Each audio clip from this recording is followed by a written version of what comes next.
let's talk Saiyaara.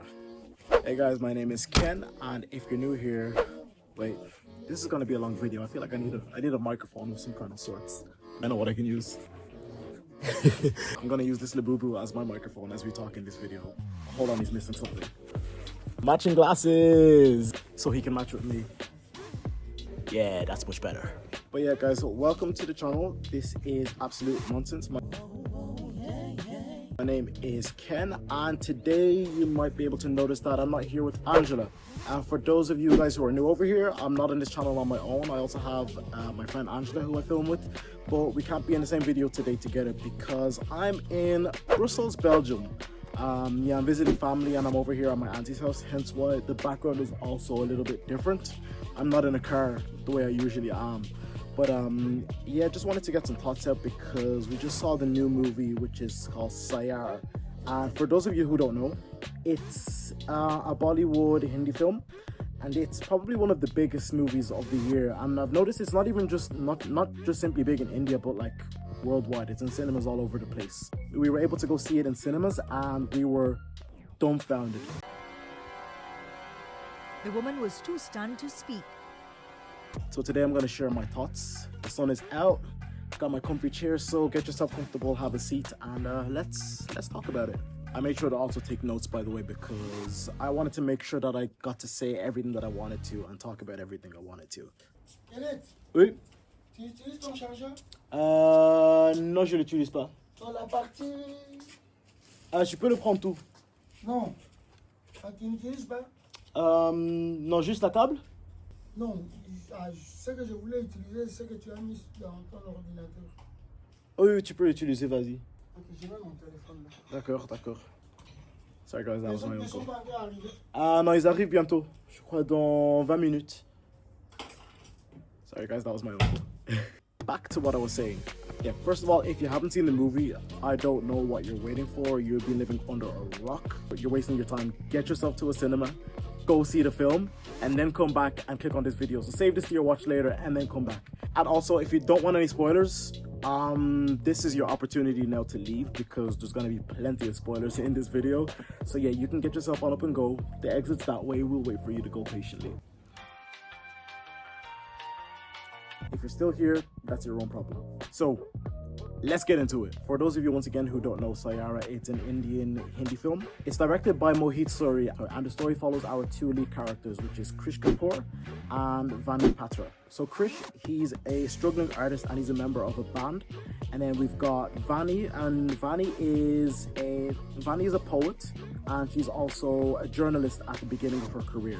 So the movie takes us all the way from them not knowing each other and then meeting each other and going through a whole bunch of series of hurdles to eventually lead to a happily ever after ending, which I don't know how I feel about, but we'll talk more about that at the end of the video. They go through a lot of struggles, both past and present, and it makes for a really, really interesting storyline. So it's really cool to see kind of how things develop and how they kind of mesh together to eventually become what they become at the end of the movie. But there's a lot of twists and nuances in this movie. So we're going to get into our lead characters and talk about them a little bit more, because now that I've seen the movie and the buzz has kind of come down, I've kind of cleared up my head and I have a lot of thoughts, a lot of things I want to talk about. So let's dissect these thoughts and get into it. So we'll start with Krish. Krish Kapoor, a singer, a dreamer, a fighter. He's a bit egotistical sometimes, more than sometimes, but we'll get into that after because there's a lot more behind it.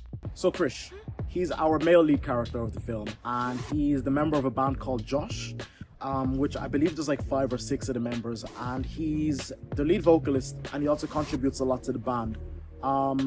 In the band, he's not exactly happy in his position. Like he's happy doing what he does, but his role is kind of diminished and discredited, and he's really, really mad about that. You can tell from the very beginning of the movie that he just wants his talents recognized, and he doesn't want to be silenced or his voice to be silenced within the group. Yeah, it's kind of giving Melody from the Pussycat Dolls when she had that big outburst on stage because she didn't want Nicole keeping her in the back.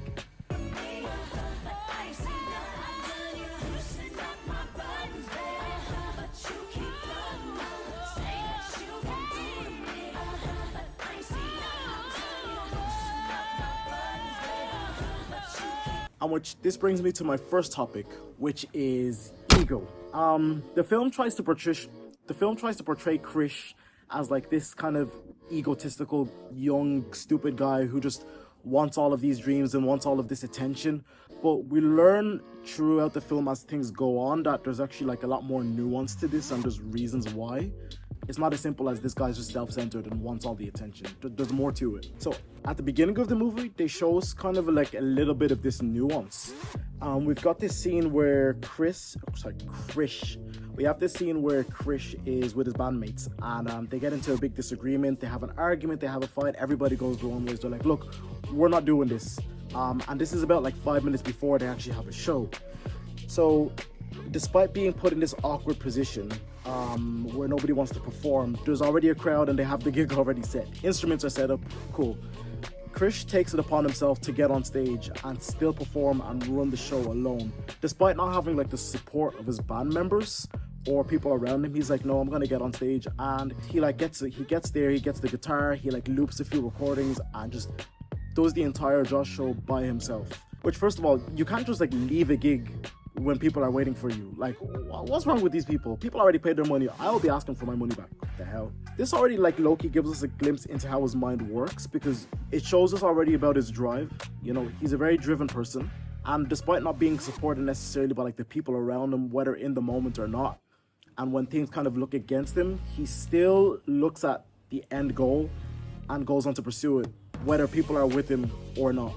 Like, it's a very subtle, but it's also a very important hint, because it kind of sets the tone for the whole movie, as we'll discuss throughout this video. And this brings me to my next topic, which is determination and persistence. That's something that I want to talk about, and I want to commend the director, because he did a great job at bringing this through, and to the writers as well. They really did a good job at bringing forward and showing kind of this side of Krish and what he believes in, and that he's the kind of person that will fight for what he believes in. Like Krish, our lead character, he's got a few life hurdles under his belt. Despite being in a band, he's got an unstable career, and he's got a deceased mother, a widowed father, who's also an alcoholic and is now pretty much under his care. It's almost like a role reversal thing now, where the kid becomes the parent. Like, it's that sort of dynamic that he has. So Krish is in a situation where he's both playing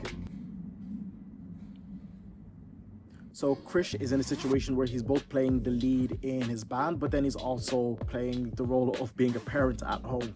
So his work life is tough, his home life is pretty tough. As the movie progresses, he ends up having a girlfriend whose parents are disapproving. Yeah, and later in the movie, we also find that the love of his life is dealing with early onset Alzheimer's. Like, does it honestly get any worse? He's going through a lot. She eventually abandons him effectively and goes missing for a long time. Like, a very long time. Like, I'm talking the type of like long time where even the police and the people are around you are telling you to give up on this girl. Like, you're not gonna find this woman. She gone. Like, not the police being like, move on, Krish. Get a life. Find somebody else. She doesn't want you. But despite not being supported necessarily in his life by all the people around him, he still tackles on these situations, even if it goes against, you know, the voices of people trying to get in his head, telling him to stop and trying to tell him to give up. It's just a nice reminder that, you know, if things aren't looking like they're going your way, if you still persevere, you can still maybe see the other side of things. Now, let's talk Vani Patra, coming at ya. The gorgeous, talented, loving, hot Vani, who's also shy as F. So Vani's our female lead, and she's I keep calling him Krish. So Vani's our female lead, and she's Krish's main love interest. Although we find out that she has a past, and it's pretty complicated because it starts to also affect the present and future as the movie goes on. We'll get into it more. So Vani Patra is a poet, and she's a journalist at the beginning of her career. She's starting off in a tabloid publishing company, and we meet her as she's just starting off her career in journalism after graduating, but also after coming out of years-long depression from a failed engagement. There's a lot of baggage in this film. These characters have a lot of stuff to unpack. Just peeling off layers and layers and years of trauma, but it makes for a good movie. She too also has her struggles. She's trying to just make sense of this life after the mess that she's been put into. But unlike Krish, she has the full support of her parents because both of her parents are there and they're both looking out for her, which isn't the case, unfortunately, for Krish. I mean, Vani is also pretty shy in nature, but due to her past, she has quite a strong sense of self and an already developed character, and she knows who she is. So she doesn't take crap from people. She is decisive. She makes decisions for herself. She doesn't just defer to her parents. She's not like a daddy's girl or anything like that. No, she's very much Vani Patra. Vani Patra, coming at ya. This brings me on to the next topic, which I want to discuss, which is decisiveness. So, at the beginning, we get to see Vani when she first meets Krish, and she gets a chance to work with him in the studio. And despite going into Krish's territory for the first work assignment, she immediately starts laying down the ground rules and setting her boundaries. She's like, y'all are not about to play with me. She's like, y'all ain't about to disrespect me. This is how we're gonna do things. Cause I'm Vani Patra. Vani Patra, coming at ya. She's like, I don't care who you are. I don't care what fancy record label or company is supporting your projects, which I absolutely commend because not a lot of people would have the guts to set out their boundaries like that in that type of situation. And I'm sorry, this sun is like blinding my eyes. Ugh. Anyways, continuing on about Vani, this is interesting because despite being quite a strong character in herself, it's not the kind of pride that's overbearing, which is a good thing. She's really, really considerate about other people around her. Sometimes, honestly, a bit too considerate about people, because a lot of this ends up affecting her decision making, and a lot of these decisions end up coming back to bite her own behind. You especially see this when she gets her tragic diagnosis of Alzheimer's. So she gets diagnosed in the movie with early onset Alzheimer's, and she's devastated, of course, by the news, but she's even more devastated by how her family will respond and how her loved ones will respond about the news. So she makes the decision not to tell anybody, which to her, in her perspective, she thinks that she's doing everybody a favor and kind of protecting their feelings. So she takes on this burden completely by herself by not telling anybody. But as her condition kind of gets worse, it's a very like patchwork solution to dealing with big problems, and it gets really messy as the story unravels because the issues start to become troublesome in her relationship with Krish, her relationship with her parents, in her work life. It starts to then involve her ex. Like, everybody still gets involved regardless. And a lot of this could have simply been avoided if she spoke out from the beginning. Like, a lot of these issues didn't have to escalate so far. A problem shared is a problem halved. Another example of her trying to preserve others' feelings, but then it not really going the way she wants, is when she decides to make the decision to run away and abandon her family and her lover. Like, girl, what were you thinking? Her condition becomes really, really bad, and she can see the damage that it's kind of causing for people around her. So she no longer wants to become a burden to other people because she can see how this is affecting them. So she packs her ish up and she runs away. Like, what are you running? What are you running? She does anyway. And it ends up being much more damaging to the people around her. Obviously, I mean, of course, if somebody just disappears for your life, you're not just gonna like continue, and you're not just gonna go about your life the next day and just act like the person was never there. Like, she effectively ruined their lives for, I think, like over a year as they were searching for her. Ridiculous if you ask me, but hey, I'm not Vani. That's her choice, I guess. Like, it shows that you can be selfless in the sense of doing things for other people at your own cost, but at the same time, in being selfless, you can also be acting selfish at the same time. So it's like, this brings me on to my next topic, which is selflessness. One thing that both characters I noticed have in common is that they're both pretty selfless, and like a part of me appreciates that about them, but then at the same time a part of me is also like, I don't know how I feel about that at the same time, because it also causes a lot of issues. Like with Vani, we see this as her desire to fix Krish. What I mean by that is that she sees the struggles that Krish is going through, and she's got a lot of empathy for him. You know, she's an empath, and we can see that with her, and we can see that as well with Krish. Like, that's something that they both have in common. And so she lets Krish know that she wants to help him. She wants to help him fix his problems and kind of fix his life, essentially. That in itself, of course, is a very nice and noble, selfless act. However, what I've got to say about that is, in the real world, this can lead to a very slippery slope. and you gotta tread carefully. If you're either feeling that way about somebody that you can fix them, or if they feel they can fix you. Like, ladies and fellas, be really, really careful about that. Especially if the person isn't already working on the problems themselves. It usually just manifests itself as somebody having like impossible expectations for somebody in a relationship.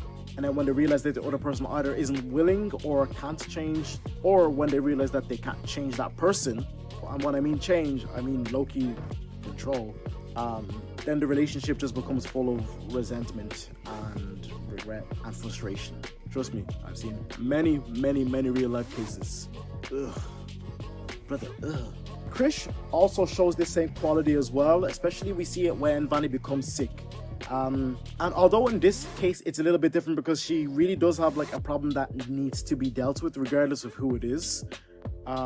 His friends do make a point in saying that she already has parents and a family who can take care of this situation. Like, you don't have to necessarily step in. You already have your life set. She already had her life set before you came into her life. You don't even know this girl that long. You're not even married. She has a family. Now you're gonna give up your life to try fix her problems. And these are problems that can't exactly even be fixed. Like, I can see that Krish is very, very passionate and very loving, but I can also see the point that the friends are trying to make. Like, they have very good reason to say what they say. Like, they do make a good point. And like, the last thing that we'd want to see is like in a real life situation, you know, Chris becoming her full-time carer and then regretting the fact that he did that and gave up his life and becoming like resentful of her, you know. It might not happen after like the first year or the second year, but trust me, after like 5 or 10 years, like, those feelings will come up. And speaking of carers, let's talk about the parents. The topic of parents and the effects that they can have on their kids' lives and the effects that kids can have on parents' lives is like kind of like another theme that's explored constantly in the movie.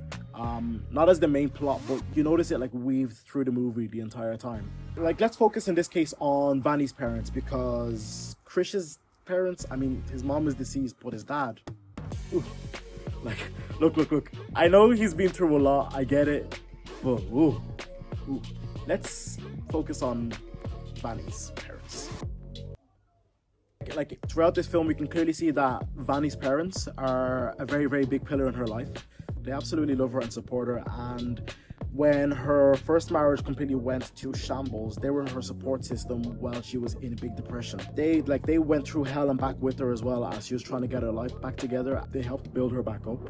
And it's another example as well of selflessness. Like, you can see at least where Vanny gets her selflessness from. They're constantly expressing their concern for her throughout the movie, and they're just good parents who simply want the best for their daughter. Like, in the movie, they talk about something that I found very interesting, and it's that the parents mention how when Vanny was in her depressive state, they also grieved with her and went through all of the dark times with her, and they went through it publicly because they were even being belittled by people as well that they knew. Which I don't know so much about Indian culture, but in many different cultures around the world, including a lot of African cultures, which I'm Congolese as well, parents often tend to be very, very dismissive of their kids' issues, especially when the issues kind of concern mental health. It usually tends to be something that a lot of families don't quite exactly know how to deal with and kind of just like brush under the rug or just ignore altogether. And then there tends to often be a big stigma. You know, there's oftentimes this kind of feeling of, oh, what are people gonna think? Oh, what are people gonna say? Which personally I find complete and utter nonsense, and I commend the writers for showing a different side of what it's like to support your kid. It's not only about grades, careers, and marriage. Which actually brings me on to the next topic that I want to discuss, which is marriage. Yes, the marriage that happens at the end of the movie between Krish and Vanny. Krish and Vanny sitting in a tree. Kissing. Yes, they get married. And this might be an unpopular opinion, but hear me out on this one. I don't know how I feel about that. Like, part of me is like, yay, they live happily ever after. Oh, yay, Krish and Vanny, forever. But then the other part of me is kind of like, but she's sick though. Why are you people pushing so hard for this girl to get married? Like, chill. Now hear me out. Let me cook. So, of course, if you've seen this movie or if you know anything about this movie, you'll know that Vanny suffers from early onset Alzheimer's. Now, I'm speaking about this from the perspective of somebody who has a family member with Alzheimer's, which is a disease that affects the brain. It affects your cognitive function and your memory. And the real life picture of that disease, especially as progresses, is not pretty. It's not pretty or glamorous. Like, in the movie, by the time that Vanny and Krish get married, her condition has deteriorated really, really bad, and she's very, very far gone. And this has me raising the question, at what point is it morally right to put Vanny through this? Like, yeah, we get it, she loves Krish, Krish is the love of her life, Krish loves her back too. But something about that scene, seeing her getting all dolled up for her wedding while having like this big empty look in her eyes, felt kind of like eerie to me. Like, you have this girl here, and you're putting all this makeup and stuff on her, and she's like mentally absent from the moment. And that's just her being absent in the moment, let alone the entire day. Like, she could be walking down the aisle, and then at any moment she could turn around and be like, wait, who are you? Who's this? Who's this? Who are these people? What's this dress that I'm wearing? What's going on? Like, that could have happened at any point, you know? Like, I'm just saying, the real life version of this could have went terribly wrong. Like, this could have ended terribly and tragically. Like, she could have stopped Krish again, guys. But like, this also has me kind of like thinking and examining the flip side of this, which makes me ask, like, don't people who are sick also deserve to also live full and happy, dignified lives? Like, they deserve happiness like the rest of us. Like, who's to say that because somebody has an impairment, whether it be mental, physical, that they can't have love as well, you know? Who's to say that she can't love someone and that somebody can't love her? Like, nobody should be denied the right to love. That doesn't belong to anybody. Like, I don't know. That had me scratching my head, but I'd also like to hear somebody else's thoughts on that. Which also brings us to the end of this video, guys. I loved this film. I could sit here and talk all day, but eventually you guys are gonna fall asleep. So yeah, so I'm gonna wrap this up. Now, guys, honestly, I had a truly amazing experience watching this movie. It was so good. I know so many other people also feel the same way as well about this film. So did Angela. She had a terrific experience, and we'd honestly just both love to hear what you guys also thought. Please do share anything that you also wanted to talk about, maybe something that I probably missed, or just other things that you want to discuss. Feel free to comment those things below. We can talk about that still in the comments. Acting was immaculate. Cinematography was great, and I didn't even get into that. The cinematography, yo, mind-boggling. Camera work, visual effects, shots, sound, everything was just chef's kiss. Like, the director, the writers did a terrific job, and the production company, they really did their big one on this. But yeah, thanks for sitting down, guys, and hearing out my thoughts on this film.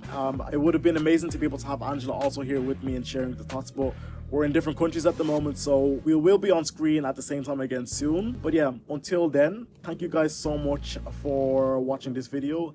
Thank you guys so much for subscribing as well to the channel. If you really enjoyed this video, please do give this a like, recommend it to somebody, and whoever also enjoys this video, bring them along into this video, and let's all talk about the movie together. Thank you guys for your support. Love you guys, and yeah, gonna wrap this up. My name's Ken from Absolute Nonsense. Peace out, and y'all have a nice day. Bye. Deuces.